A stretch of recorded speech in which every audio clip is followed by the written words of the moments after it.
Market లో invest చేసి మీ డబ్బులు డబుల్ చేసుకోవాలనుకుంటున్నారా? సుందరరామిరెడ్డి గారి లైవ్ సెమినార్ కి అటెండ్ అవ్వండి.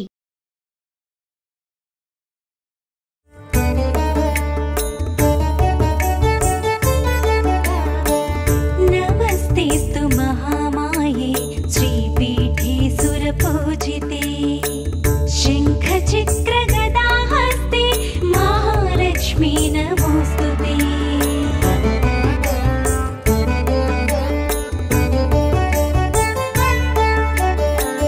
నమస్తే గరుడారూఢే డోలాసుర భయంకరీ సర్వ పాపహరే దేవి మహాలక్ష్మీ నమోస్తుతే. నమస్తే రమ్మగారు. నమస్తే జయ. దసరా నవరాత్రుల్లో భాగంగా మనం అమ్మవారికి పెట్టే రకరకాల నైవేద్యాలను చూపిస్తా ఉన్నాం. ఈ రోజు ఏం చేస్తున్నామండి? పులిహోర చేద్దాము. ఓకే. హరిద్రాన్నైక రసిక అని చెప్తారు అమ్మవారికి. పసుపచ్చటి అన్నము ప్రీతి. ఈ పసుపచ్చ అన్నాల్లో చింతపండు పులిహోర చేసుకోవచ్చు, నిమ్మకాయ పులిహోర చేయొచ్చు, మామిడికాయ పులిహోర చేయొచ్చు, మీకు చేతొస్తే ఉసిరికాయ చేసుకోవచ్చు. ఓకే. ఏదైనా సరే పసుపు కలిపిన అన్నం. మామూలుగా కూడా ఈ పసుపు అన్నము అన్ని విశేషాలకి, మనం నలుగురిని భోజనానికి పిలిచాము, ఒక పూజ చేస్తున్నాము అనగానే అక్కడ పెద్ద పూజ అది పెద్దగా చేస్తాం కదా. ఈ పెద్ద పూజ విశేషంగా ప్రాణప్రతిష్ఠ అవి చేసిన చోట ఈ శాంతిగా ఉంటుందని తప్పనిసరిగా పసుపచ్చటి పులిహోరని నివేదన చేస్తాం. ఓకే. దేవాలయాల్లో కూడా స్వామివారికి మనకి అన్ని చోట్ల మనకు అదే కనపడుతుంది కదా. ఎలా చేతొస్తే అట్లా చేసుకోవచ్చు. మనం ఏది వెసులుబాటుగా ఉంటే అది. అవకాశం ఉంటే చక్కగా చింతపండు పులిహోర చేసుకోండి. అదైతే ఏంటంటే పొద్దున సాయంత్రం రేపొద్దున టిఫిన్ తినడానికి కూడా ఉపయోగపడుతుంది. మామిడికాయ నిమ్మకాయ అయితే సాయంత్రానికి చప్పగా అయిపోతే రుచి తగ్గిపోతుంది. ప్రసాదము అనగానే ముందు దేవుడికి, తర్వాత మన పొట్ట పూజే కదా. ఇలా ఆలోచించండి, ఎలా కుదిరితే అట్లా. స్టవ్ వెలిగిద్దాం చేయ. ముందుగానే అన్నం వండి పక్కన పెట్టాము. మీరు పులిహోర కోసమే అన్నం వండేటట్టయితే పులిహోర పెట్టే బియ్యంలో ఒక గ్లాస్ బియ్యం కడిగి పెట్టారనుకోండి, ఒక చిన్న స్పూను పసుపు, ఒక నేతి బొట్టు నూనె బొట్టు వేయండి. వేస్తే ఏమవుతుందంటే పసుపు రంగు ఈవెన్గా స్ప్రెడ్ అయ్యి చక్కగా అన్నం పసుపు పచ్చగా విరవిరలాడుతూ వండుకోవాలి. అన్నం వండి పక్కన పెట్టడం. మేము విడిగా ఉంది అన్నం రకరకాలు వండేసాం. పాయసానికి, పులిహోరకి, దద్దోజనానికి వండామనుకోండి, అందులో మనం పసుపు వేయలేం కదా. ఇలా తీసి పక్కన పెడతాం. తిరగమాతలోనే మనం పసుపు వేసుకోవాలి. అన్నం వేడిగా ఉంటే దాని మీద ఓ అంత కరివేపాకు దూసి వేసి ఒక స్పూన్ నూనె కనుక వేసి అటు ఇటు కలిపితే అన్నం చక్క విడివిడిలాడుతూ వస్తుంది. కరివేపాకు వాసన అన్నానికి పడుతుంది. మనం చల్లబడింది కాబట్టి నేను ఆ మాట చేయట్లేదు, కానీ మీరు చేసుకోవచ్చు అట్లా. వండగానే ముందు కరివేపాకు చల్లేసేయాలి. దాని మీద ఓ స్పూన్ నూనె వేసి పైకి కిందకి దిపాలి. పచ్చివాసన వస్తుంది, అన్నం పాడవుతుంది లాంటి ఆలోచనలో ఉండద్దు. పచ్చివాసన రాదు, అన్నం పాడవదు. ఓ 2 స్పూన్ల నూనె వేస్తాను. పులిహోరకి పల్లి నూనె కానీ లేదా నువ్వుల నూనె కూడా చాలా బాగుంటుంది. పప్పు నూనె అంటాం కదా, అది బాగుంటుంది. కొంచెం ఎక్కువే పడుతుంది కదండి నూనె, వేస్తేనే బాగుంటుంది. చాలా కొద్దిగా మెంతులు కాసిని, 1/2 స్పూన్లో సగం అనుకోండి అంతే. కొంచెం వేగనివ్వండి. మెంతులు వేగిన వాసన ఈ నూనెకి రుచి. ఓకే. కొంచెం స్లోగా వేగుతాయి. మెంతులు ఎర్రబడ్డాయి కదా. ఎర్రబడ్డాక ఒక స్పూన్ ఆవాలు, కొంచెం కాదు కొంచెం ఎక్కువ ఆవాలు కనపడాలి మనకి పులిహోరలో. దాని పులిహోరకు అందం ఆవాలే. ఇదిగో ఒక స్పూను ఆవాలు చిటపటలాడంగానే ఓ 2 స్పూన్ల పల్లీలు, ఒక స్పూను శనగపప్పు,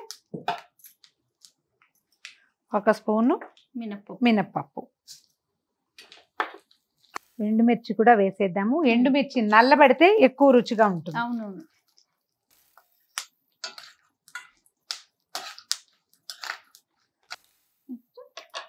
పోపు వేగింది కదా. ఇంగువ, తర్వాత పచ్చిమిర్చి, కరివేపాకు.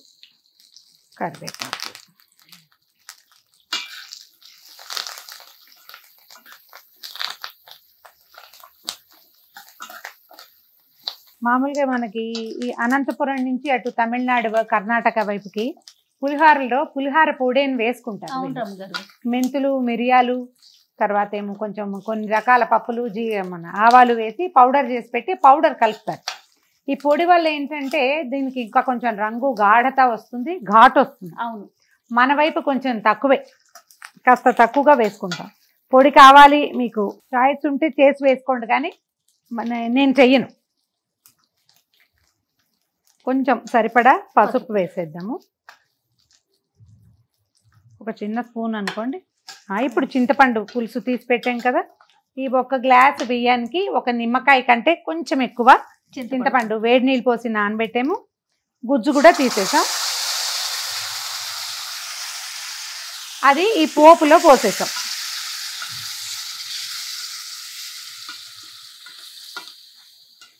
దీంట్లో ఒక చిన్న ఇంత బెల్లం ముక్క వేస్తే బాగుంటుంది చింతపండు పులిహోరలో. నిమ్మకాయకి, మామిడికాయకి, ఉసిరికాయలకి వాటికి అక్కర్లా. అవును, చింతపండుకి మాత్రం దీని యొక్క కొంత ఏమంటారు వాతగుణం ఉంది, అది పోగొట్టడానికి మనం బెల్లం వేసాం. తీయగా కాదు, ఇంతే ముక్క వేస్తే బాగుంటుంది. సరిపడా ఉప్పు వేసేసేయ దీంట్లో. మీ లెక్కకి చెప్తానండి, మీరు టాటా సాల్ట్ కానీ అన్నపూర్ణ అలాంటివి ఏమైనా పౌడర్ సాల్ట్స్ వేస్తే ఒక గ్లాస్ బియ్యము ఒక నిమ్మకాయ ఇంత చింతపండుకి 1.5 1.25 స్పూన్ పడుతుంది. కావాలంటే చూసి వేసుకోండి, అంతకంటే పట్టదు. రాళ్ళ ఉప్పు వేసేటట్టయితే ఈ మాత్రం ఉప్పు వేయాలి, ఇంత నిండాలన్నమాట. కానీ ఇదే నెయ్యి అమ్మగారు కొంచెం ఈజీగా కరుగుతుంది. రాళ్ళ ఉప్పు కరగడం కొంచెం టైం పడుతుంది. చూడు, నువ్వు విడిగా ఉడకబెట్టక్కర్లా, ఇలా ఈ నూనె మెరుపు వచ్చేయాలన్నమాట.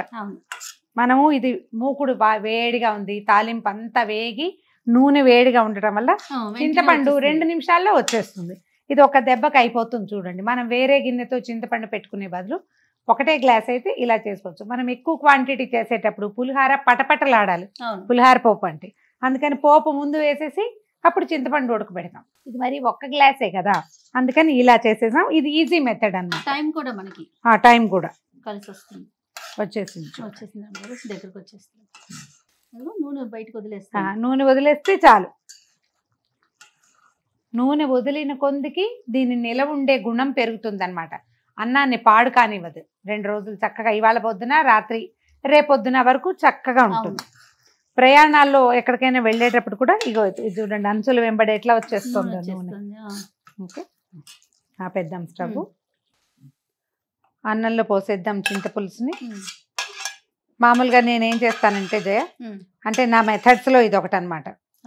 అంతా తుడిచేసేయను, ఈ మాత్రం చింతపండు పులుసుని పక్కకు పెట్టి ఒక చెంచా వదిలేస్తాను అందులో. ఎందుకో చెప్తా తర్వాత.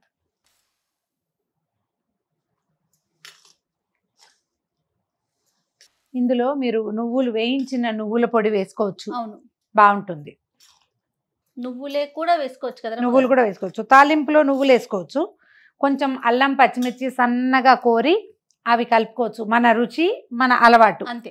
తర్వాత కాసిన ఆవాలు, ఒక ఎండుమిరపకాయ నానబెట్టి పక్కన పెట్టి దాన్ని నున్నగా మెత్తగా నూరేసి అది కలపచ్చు. ఆవ పులిహోర మన ఇష్టం అన్నమాట. ఎక్కడ తెలుపు మిగలకుండా కలిపేసేయండి. ఓకే,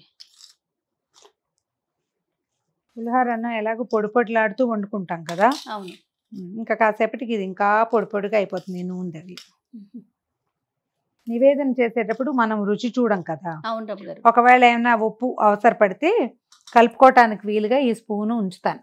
ఓహో, ఒకవేళ మనకు ఆ మధ్యాహ్నానికి అందరు గెస్ట్లు అందరూ వచ్చాక పులిహోరలో పులుపు తగ్గింది అని అనిపిస్తే, పులుపు తగ్గినా, పులుపు కాదు ఉప్పే తగ్గుతుంది, పులుపు తగ్గే ప్రసక్తే ఉండదు, దీంట్లో సరిపోతుంది, మనం ఎక్కువే వేస్తాం. ఉప్పు తగ్గింది అని అనిపిస్తే ఆ చిటికెలో కలిపి ఇందులో కలిపేస్తా.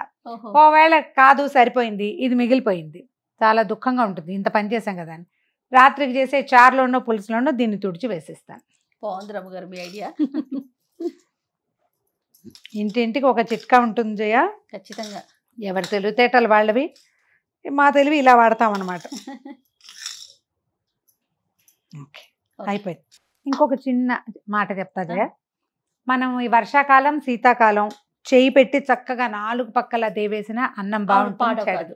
కానీ ఎండాకాలం చేతులు పెట్టామంటే సాయంత్రానికి కొంచెం వేరే మొహం వెళ్ళిపోతానంటుంది. అది వెళ్ళిపోనివ్వకండి. దీన్ని ఏం చేయొచ్చంటే ఇంకొక స్పూన్ పెట్టుకుని 2 స్పూన్లతో ఇట్లా కలిపి, కొంచెమే అన్నం కాబట్టి ఒక చెంచాతో కలిపినా కానీ 2 స్పూన్లు పెట్టుకుంటే చక్కగా కలుస్తుంది. చేతులు పెట్టకుండా ఉంటే అన్నానికి లైఫ్ ఎక్కువ ఉంటుంది. అవునండి.